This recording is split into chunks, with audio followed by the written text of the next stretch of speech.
1 Timothy chapter 3. Whoever is craving to serve as a caretaker is desiring an ideal work.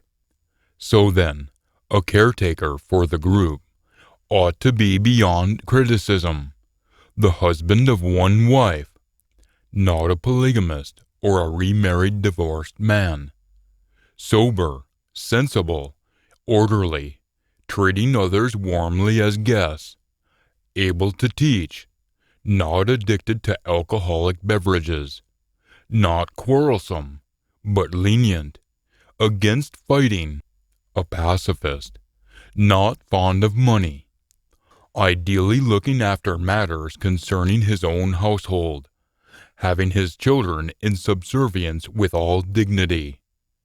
Now if anyone isn't aware of how to look after matters concerning his own household, how will he take care of Almighty's group of called ones? Not a novice, so that he might not become conceited and fall into the same judgment as the adversary, or Satan. He ought to also have an ideal testimony from outsiders, or unbelievers, so that he might not fall into reproach and the adversary's trap.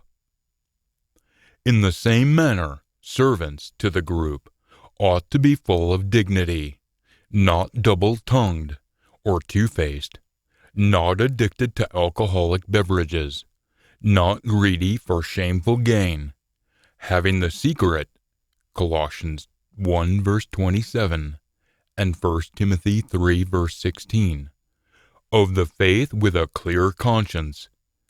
Now they too must first be proven worthy, and if, after this, they are without judicial charge, then they can be serving.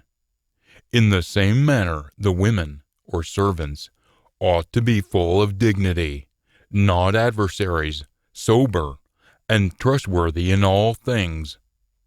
Servants must be the husbands of one wife, not polygamists or remarried divorced men, ideally looking after matters concerning their children and their own households.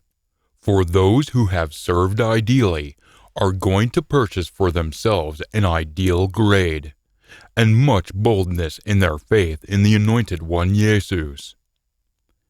Even though I am hoping to come to you very shortly, I am writing these things to you, so that, if I am slow in coming, you might be aware of how one ought to be behaving with Almighty's household, which is the living Almighty's group of called ones, a pillar and mainstay of the truth. Now, acknowledged as great, is the secret of great devotion. The one who was made apparent in the flesh has pronounced as being just and right by the Spirit, seen by messengers, proclaimed among the pagans, believed on in the world, and taken up in esteem. 1 Timothy chapter 4. Now the Spirit is explicitly saying that in later time periods some will withdraw from the faith, because they are going to pay attention to deceiving spirits and the teachings of demons, through the hypocrisy of people who use lying words, whose consciences have been cauterized, or burnt with a hot iron and stunted, and therefore unfeeling, who forbid people to marry and require people to abstain from foods that Almighty has created to be accepted with the giving of thanks by those who have faith and full knowledge of the truth. For everything created by Almighty is ideal, and nothing is to be thrown away, if it is taken with the giving of thanks. For it is purified by means of Almighty's word, and an interceding conversation with Almighty about it. If you are continually drawing these things to the attention of the brothers and sisters, you will be an ideal servant of the Anointed One Jesus, while you are nourishing yourself with the words of the faith and of the ideal teaching that you have closely followed.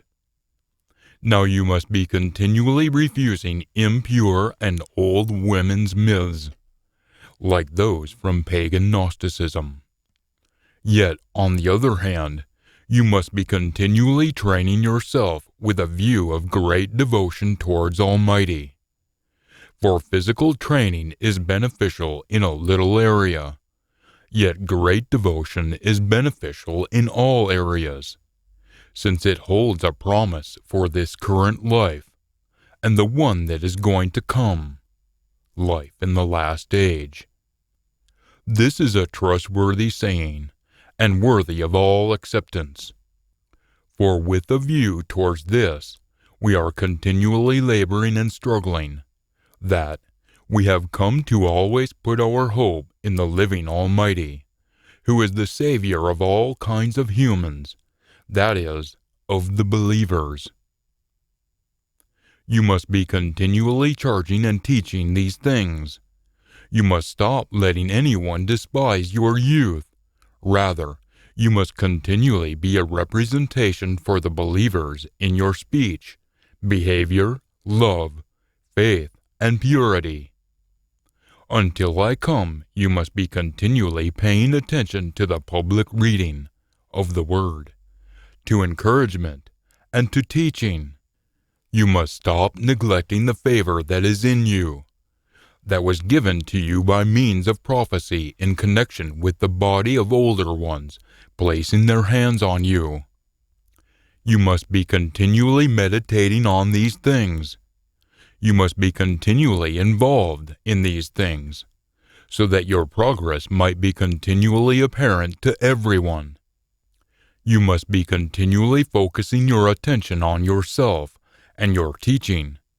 You must be continually persisting in these things, for by doing this you will save yourself from destruction, as well as those who are hearing you.